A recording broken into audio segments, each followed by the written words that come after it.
Titanic n'était pas seulement un film, c'était une obsession. Mais sous la romance et l'épave, se cachait aussi un pari trop gros pour échouer. L'acteur principal qu'on a failli ne pas caster. Un budget qui a dérapé jusqu'à devenir le pire cauchemar d'Hollywood. Et des secrets du vrai navire, enfouis pendant des décennies. Voici 20 faits étranges sur Titanic. Et caché au milieu des vagues et des débris, le véritable objectif de Cameron n'était pas le film, c'était l'épave elle-même. Le navire a peut-être coulé, mais l'histoire, elle, ne l'a jamais lâché. Numéro 1. James Cameron n'a pas présenté Titanic comme une histoire d'amour. Il l'a présenté comme un prétexte pour aller sous l'eau. Depuis l'enfance fasciné par les épaves de navires, Cameron est devenu obsédé après avoir vu le documentaire IMAX de 1992 intitulé Titanica. Il a convaincu la Fox de financer le film en promettant un spectacle qui ferait exploser le box-office. Mais en privé, il voulait simplement plonger jusqu'à la véritable épave. Et il l'a fait. Pas une seule fois, mais à 12 reprises, descendant à 4 km, 2,5 miles, de profondeur dans l'Atlantique Nord, à bord de sous-marins exigus et inconfortables. Les plans saisissants de l'étrave du Titanic, des lustres rouillés, des cabines qui s'effondrent, n'étaient pas des décors hollywoodiens. C'était le propre matériel filmé par Cameron, tourné dans une obscurité quasi totale au fond de l'océan. Ce qui avait commencé comme une obsession personnelle de réalisateur pour l'exploration est devenu le socle du film le plus cher jamais réalisé à l'époque, une histoire d'amour construite sur les ossements du vrai Titanic. Numéro 2. James Cameron n'est pas entré dans le studio avec un scénario. Il est entré avec une seule ligne griffonnée sur une page, Roméo et Juliette sur le Titanic. C'était tout. Une histoire d'amour condamnée, placée sur le fond de la plus célèbre catastrophe de l'histoire. Les dirigeants de la Fox n'avaient besoin de rien de plus. Ils ont donné le feu vert au film le plus cher jamais réalisé sur la base de cette unique phrase. Ce qui l'a rendu irrésistible, c'était la simplicité. Tout le monde savait que le navire allait couler. La seule question était, à qui le public allait-il s'accrocher quand cela arriverait? Cameron a construit tout le film sur cette tension, en créant Jack et Rose comme des amants maudits par le destin dont l'histoire allait entraîner les spectateurs à travers le chaos. L'ironie veut qu'un pari d'1 milliard de dollars, lancé sur un pitch si court qu'il aurait tenu dans la marge d'une serviette en papier, soit devenu l'un des films les plus réussis de tous les temps. Numéro 3. Avant que Jack et Rose ne deviennent éternels, Hollywood a failli nous offrir une toute autre romance à bord d'un navire. La salle de casting était un véritable ouragan. Pour le rôle de Jack, les noms de Tom Cruise, Matthew McConaughey et Jared Leto ont tous été évoqués. Pour Rose, on a pensé à Reese Witherspoon, Claire Danes et même Gwyneth Paltrow. À un moment, une très jeune Lindsay Lohan a été proposée pour incarner la petite Rose, Rose enfant. Puis Leonardo DiCaprio est entré dans la pièce et a failli repartir sans le rôle. En 1996, il était déjà une idole des adolescents après Roméo plus Juliette de Baz Luhrmann. Il s'est pointé dans le bureau de James Cameron en pensant que le rôle lui était acquis d'avance. Cameron a sorti une caméra et lui a demandé de lire une scène avec Kate Winslet. DiCaprio a refusé net. « Je ne fais pas d'audition », persuadé que son seul charme suffirait. Cameron n'a pas cédé. Pas d'audition, pas de Jack. Léo a donc accepté à contre-cœur de lire le texte. À l'instant précis où son regard a croisé celui de Winslet, l'atmosphère de la pièce a changé. Leur alchimie était palpable, évidente, nerveuse, tendre, vivante. Kate Winslet elle-même avait été impitoyable pour décrocher le rôle.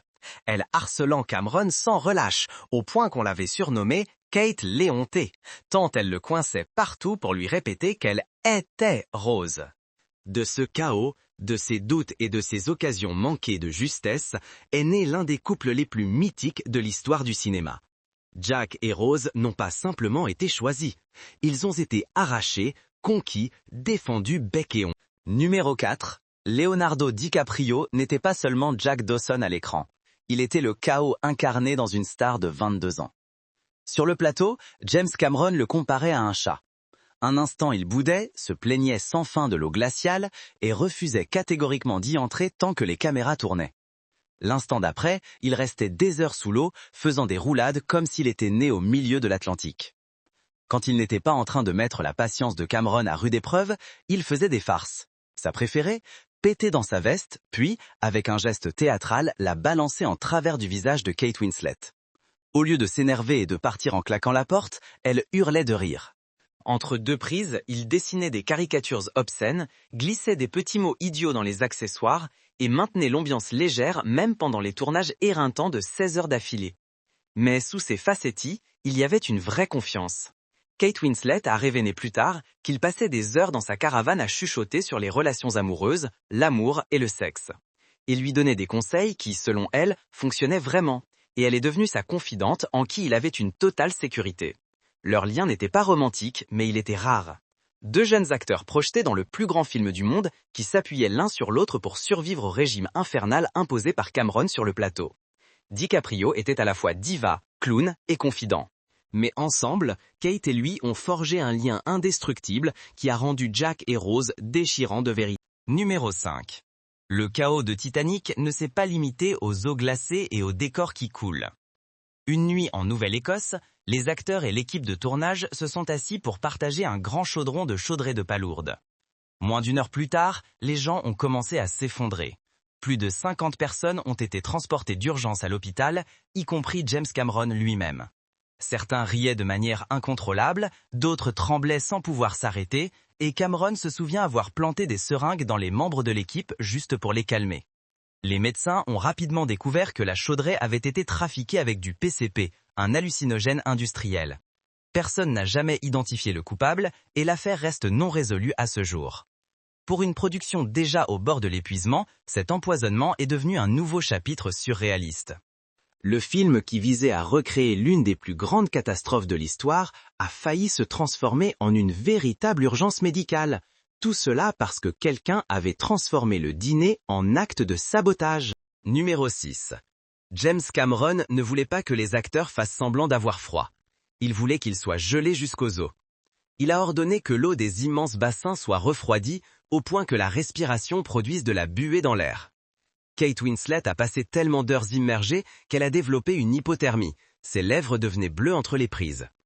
Des membres de l'équipe sont tombés malades à cause du froid.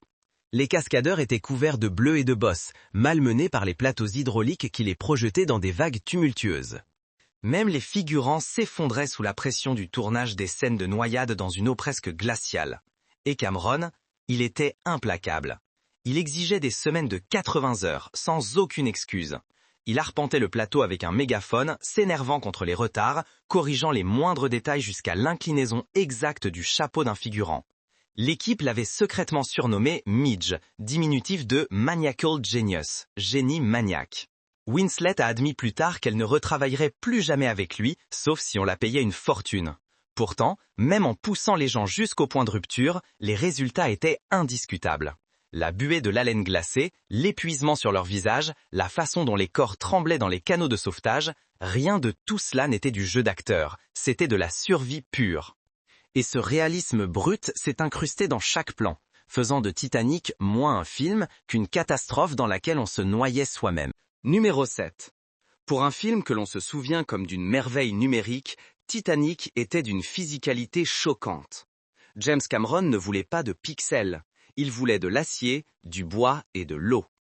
Au Mexique, il fit construire une réplique quasi grandeur nature du Titanic sur d'immenses vérins hydrauliques dominant la côte comme le fantôme du navire d'origine.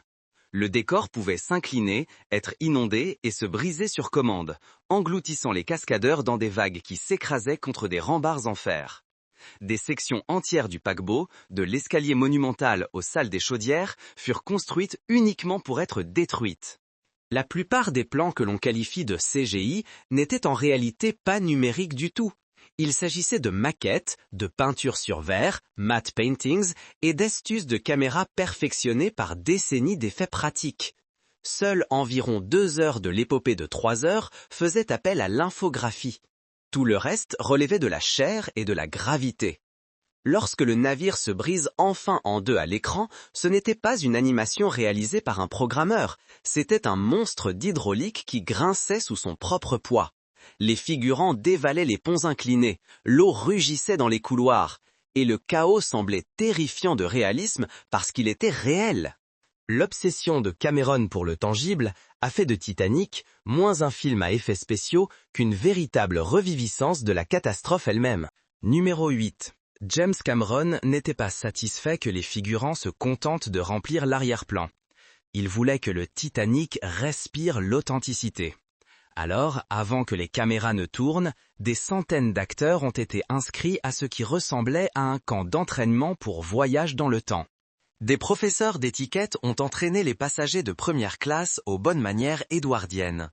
Comment s'asseoir avec une posture parfaite, comment glisser sur le parquet d'un couloir, comment tenir une tasse de thé sans trahir les habitudes modernes.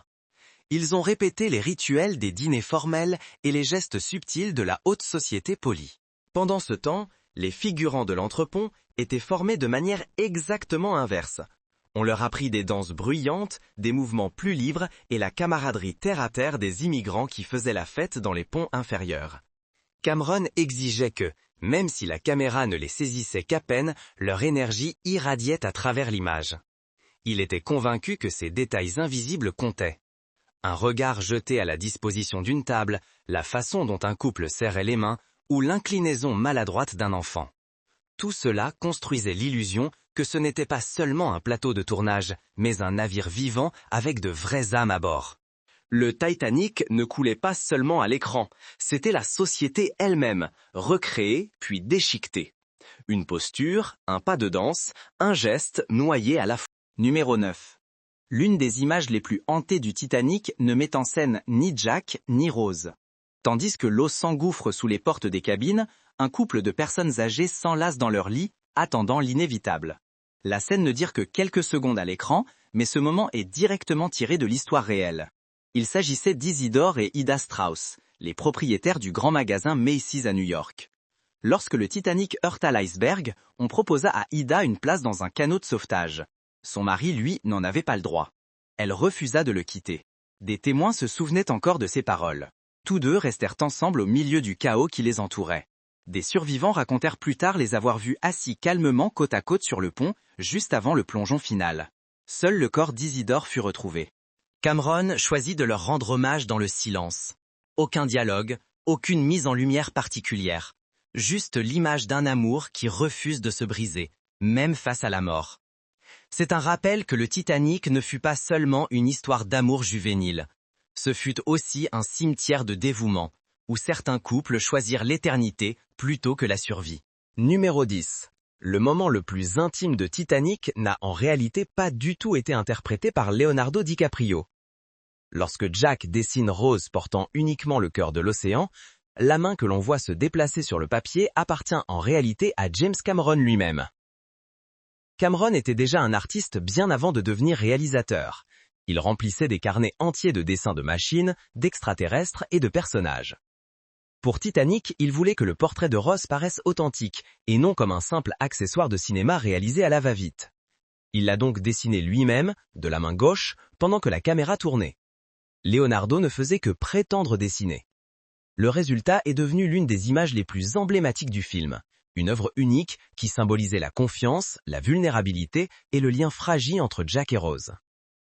Des années plus tard, des esquisses de production réalisées par Cameron ont été mises aux enchères. Le dessin de Rose s'est vendu pour des dizaines de milliers de dollars. Ce n'était pas seulement un accessoire de film, c'était la propre main de Cameron qui guidait l'histoire d'amour. Le réalisateur a littéralement dessiné le moment qui allait s'inscrire à jamais dans l'histoire du cinéma. Numéro 11. Après l'explosion mondiale de Titanic, les fans se sont mis à rechercher le véritable Jack Dawson. À Halifax, ils ont découvert une pierre tombale. Joseph Dawson, un chauffeur de charbon irlandais de 23 ans mort à bord du navire. Du jour au lendemain, sa tombe est devenue un lieu de pèlerinage. Des adolescentes y déposaient des fleurs, des traces de rouge à lèvres, voire des lettres d'amour, persuadées qu'il s'agissait du Jack de Leonardo DiCaprio. En réalité, Joseph n'avait aucun lien avec l'histoire imaginée par James Cameron. Son nom correspondait simplement par hasard. Mais l'obsession a brouillé la frontière entre réalité et fiction. Les guides touristiques ont intégré sa tombe dans la légende du Titanic et des milliers de personnes ont fait le pèlerinage comme s'il s'agissait d'une star de cinéma. Jack Dawson n'a jamais existé, et pourtant Joseph Dawson est devenu célèbre malgré lui. Un simple chauffeur de classe ouvrière, enterré dans l'anonymat, s'est trouvé transformé en symbole de romance cinématographique. Ironie du sort, la légende a survécu à l'homme. Preuve que Hollywood peut réécrire la mémoire aussi facilement que l'histoire. Numéro 12. Kathy Bates volait la vedette en incarnant la redoutable Molly Brown, mais le courage de la vraie femme allait bien au-delà de ce que le film montrait. Margaret Brown était une mondaine aisée de Denver à bord du Titanic, mais lorsque la catastrophe a frappé, elle a refusé d'être une passagère passive. Elle a aidé à charger les canots de sauvetage, a cédé sa propre place à d'autres et a finalement été forcée d'embarquer dans le canot numéro 6 par les membres d'équipage. Une fois à flot, elle n'est pas restée silencieuse. Brown a exigé qu'il fasse demi-tour pour secourir les survivants, criant plus fort que les marins qui insistaient sur le fait que c'était trop dangereux. À un moment, elle a même menacé de jeter un matelot par-dessus bord s'il n'obéissait pas. Lorsque le Carpathia les a secourus, elle a immédiatement commencé à organiser l'aide pour les immigrants pauvres qui avaient tout perdu, couverture, vêtements, argent. Elle a tout rassemblé avant même qu'ils n'accostent. Plus tard, elle a fondé des comités de survivants, a plaidé pour des réformes en matière de sécurité et a poussé pour honorer les défunts. La presse l'a surnommée l'insubmersible, mais l'histoire a failli l'effacer. On ne lui a pas permis de témoigner à l'enquête officielle parce qu'elle était une femme. Sa légende a survécu malgré tout. À l'écran, elle était le comic relief. Dans la vie, elle était de l'acier, une femme qui refusait de sombrer avec le reste des règles. Numéro 13. L'une des scènes les plus sombres du film Titanic a été tournée, puis enterrée. James Cameron avait filmé le premier officier William Murdoch en train de tirer sur un passager pendant la panique, puis de retourner l'arme contre lui-même pour se suicider. Les témoignages des survivants de 1912 étaient partagés. Certains affirmaient que Murdoch avait accepté des pots de vin, d'autres juraient qu'il s'était comporté avec courage jusqu'à la fin. Cameron voulait montrer le chaos et le désespoir de cette nuit-là, mais ce choix s'est retourné contre lui. Lorsque la nouvelle de la scène a fuité, la famille de Murdoch et même des responsables écossais ont protesté, déclarant que cela ternissait l'honneur d'un homme qui était très probablement mort en sauvant des vies. James Cameron s'est excusé publiquement, a précisé qu'il s'agissait d'une licence artistique et a fait un don à un mémorial dédié à Murdoch en Écosse. Le passage a été coupé au montage, mais le débat, lui, n'a jamais pris fin. Même des décennies plus tard, la question demeure. Le film a-t-il franchi la ligne entre la représentation d'une tragédie et la réécriture de l'histoire? Numéro 14. Pendant des décennies après la sortie de Titanic, une question a refusé de disparaître. Jack aurait-il pu survivre sur cette porte flottante? Les fans se sont disputés sans fin, dessinant des schémas, réalisant des expériences, organisant même des débats universitaires pour savoir si Rose aurait pu lui faire de la place. Le débat est devenu si passionné qu'il a éclipsé certains des moments les plus dramatiques du film. En 2012, l'émission Mythbusters a mis la théorie à l'épreuve. Avec le bon équilibre et un gilet de sauvetage utilisé comme flotteur supplémentaire, ils ont prouvé que Jack et Rose auraient tous les deux pu survivre, du moins en théorie. Internet s'est enflammé. La mort de Jack avait été inutile depuis le début. Mais James Cameron n'était pas prêt à clore le débat. À l'occasion du 25e anniversaire du film, il a financé sa propre expérience scientifique avec des experts en hypothermie. Résultat, oui, Jack aurait physiquement pu tenir sur la porte, mais maintenir les organes vitaux des deux personnages hors de l'eau glacée était presque impossible. La survie était hautement improbable. Le verdict de Cameron fut sans appel. Jack devait mourir. Pour lui, il n'a jamais été question de physique. Il s'agissait de tragédie. Comme pour Roméo et Juliette, la survie n'était pas le propos. L'amour et le sacrifice l'étaient. Et c'est pourquoi, même 25 ans plus tard, la porte reste ouverte à la polémique. Numéro 15. James Cameron avait juré qu'il n'y aurait aucune balade dans Titanic. Il estimait que des paroles auraient banalisé la tragédie, transformant le film en un vulgaire clip-pop. Le compositeur James Horner n'était pas d'accord. En secret, il s'associa avec le parolier Will Jennings et Céline Dion pour enregistrer une maquette de My Heart Will Go On. Quand Horner glissa discrètement la chanson à Cameron, le réalisateur se montra d'abord réticent et irrité jusqu'à ce qu'il entende la voix de Dion par-dessus les images du film. Soudain, la chanson n'avait plus rien de ringard. Elle était dévastatrice. Les dirigeants de la Fox exigèrent qu'elle reste, et Cameron finit par céder. Ce pari allait réécrire l'histoire du cinéma. À une époque dominée par les boys bands et la pop sucrée, La ballade poignante de Dion s'éleva jusqu'à la première place des charts et s'écoula à plus de 18 millions d'exemplaires dans le monde. Ce que Cameron avait failli enterrer devant le cœur battant du film. L'histoire d'amour de Jack et Rose ne coula pas avec le navire. Elle vécut éternellement dans une chanson qui refusa de lâcher prise. Numéro 16. La plupart des blockbusters atteignent leur apogée, puis retombent. Titanic, lui, n'a fait que monter.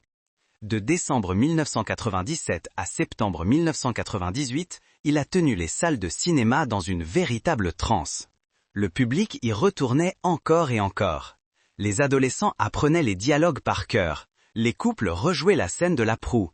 Céline Dion régnait en maître sur les ondes radio et week-end après week-end, les chiffres à peine baissaient. Le film a écrasé tous les records pour atteindre 2,2 milliards de dollars de recettes dans le monde, devenant à l'époque le film le plus rentable de tous les temps. Ce n'était pas simplement un succès, c'était un rituel. Les spectateurs venaient d'abord en couple, puis avec des amis, puis avec la famille. Tous à la poursuite de la même vague d'émerveillement et de déchirement. Pendant près de 10 mois, Titanic n'était pas une simple projection.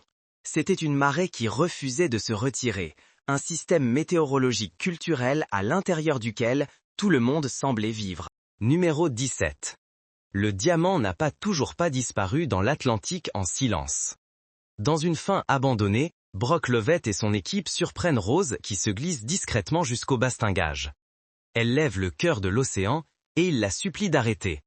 Dans cette version, Rose leur tient un discours sur le véritable sens de la vie avant de jeter le bijou dans les vagues. James Cameron a tourné la scène, mais lorsqu'il l'a visionnée au montage, le moment lui a paru faux. Cela transformait l'adieu silencieux et poignant de Rose en un discours maladroit. Et la foule, l'équipage, réagissait de manière plate, sans émotion. Cameron a coupé la scène, ne conservant que cet instant suspendu au bastingage. Une vieille femme et un joyau qui disparaissent sans témoin, dans le plus grand silence. Ce qui était initialement écrit comme une leçon moralisatrice est devenu quelque chose de bien plus puissant. Chagrin intime, mystère éternel. Numéro 18. Lors de la soirée des Oscars 1998, Titanic a égalé Ben-Hur avec 11 Academy Awards. Meilleur film, meilleur réalisateur, direction artistique, photographie, création des costumes, montage, effets visuels, la liste continuait encore et encore. James Cameron se tenait sur scène, le visage rouge d'excitation et de victoire, criant « I'm the king of the world ». Pourtant, une catégorie est restée cruellement vide, celle de l'interprétation. Kate Winslet et Gloria Stewart étaient nommées, mais toutes deux ont perdu. Leonardo DiCaprio, lui, n'a même pas été nommé, un affront qui fait encore mal aux fans aujourd'hui. Ce fut un rappel brutal. Pendant que le spectacle dévorait Hollywood, l'Académie avait bien moins d'amour pour les visages qui se trouvaient au cœur de celui-ci. Le navire lui-même, la production colossale et la volonté de faire de Cameron ont porté la soirée. Jack et Rose avaient conquis le monde entier, mais pas les statuettes. Numéro 19, James Cameron n'arrivait pas à lâcher l'épave. En 2003, il est retourné sur le Titanic avec l'acteur Bill Paxton et une équipe de scientifiques pour tourner le documentaire Ghosts of the Abyss, les fantômes de l'abysse. Ils ont utilisé de minuscules submersibles équipés de caméras pour explorer des pièces effondrées et des couloirs oubliés, des zones restées intactes pendant 90 ans. Au milieu du tournage, la nouvelle des attentats du 11 septembre leur est parvenue à bord du navire. Le parallèle était troublant. Ils documentaient une tragédie pendant qu'une autre était en train de remodeler le monde au-dessus d'eux. Le film est sorti en salle sous forme d'expérience IMAX en 3D, fusionnant science et cinéma. Cameron avait réalisé le film le plus cher de l'histoire pour faire couler le navire une fois, mais Ghosts of the Abyss a montré qu'il n'en avait jamais fini avec ses fantômes. Le 15 avril 1912, à 4 heures du matin, le RMS Carpathia apparut à l'horizon, ses cheminées rougeoyantes dans l'aube naissante. Le capitaine Arthur Rostron avait poussé son navire bien au-delà de ses limites, filant à toute vitesse à travers des eaux glacées pour atteindre les survivants du Titanic. Pendant des heures, l'équipage et les passagers allèrent hors des canots de sauvetage des rescapés gelés et à demi-morts, hissant à bord plus de 700 personnes. Le Carpathia mit alors le cap sur New York. Ses réserves furent mises à rude épreuve, ses ponts se transformèrent en hôpitaux de fortune. Certains survivants vécurent jusqu'aux années 1980. D'autres moururent quelques semaines plus tard des suites du choc. Margaret Molly Brown mena par la suite une initiative pour honorer Rostron pour son héroïsme. Dans le film de Cameron, le Carpathia n'est qu'entraperçu. Mais en réalité, ce fut le fragile pont entre le désespoir et la survie. Fait bonus. Pendant des années, des rumeurs ont circulé sur une suite qui n'a jamais vu le jour. Titanic 2, le retour de Jack. La rumeur prétendait que Jack Dawson, interprété par Leonardo DiCaprio, avait été conservé dans la glace, décongelé un siècle plus tard et obligé d'affronter un monde où Rose avait disparu depuis longtemps. Bien sûr, un tel film n'a jamais été tourné, c'est une pure invention de fans. Une légende née de l'obsession pour l'amour maudit de Jack et Rose. Mais le fait que cette rumeur survive encore dit quelque chose. Le public ne voulait pas simplement que le navire navigue à nouveau, il voulait que Jack revienne, qu'il triomphe de la mort, qu'il réécrive la tragédie. Cela n'est jamais arrivé, cela n'arrivera jamais. Mais le « et si » persiste, preuve que certaines histoires se terminent à l'écran, mais continuent de vivre éternellement dans l'imaginaire. Titanic n'était pas censé survivre. Le budget a doublé, le tournage a failli briser ses acteurs, et les critiques prédisaient un désastre. Mais le film s'est élevé là où le navire n'a jamais pu le faire, devenant le plus grand succès cinématographique de son époque. Il a fusionné l'obsession de Cameron pour l'histoire, la chimie entre DiCaprio et Winslet, et l'attraction lancinante, presque hantée, d'un naufrage qui résonne encore dans la mémoire collective. Du poison Chowder à la frénésie du box-office, des fantômes historiques à l'hymne de Céline Dion, Titanic n'était pas seulement un film, c'était un événement planétaire, un phénomène qui a englouti le monde entier. Si cette histoire continue de flotter dans votre imagination, laissez un commentaire. Dites-nous quel film légendaire nous devrions explorer ensuite. Parce que, comme l'épave elle-même, enfouie à 4 km de profondeur, cette histoire refuse de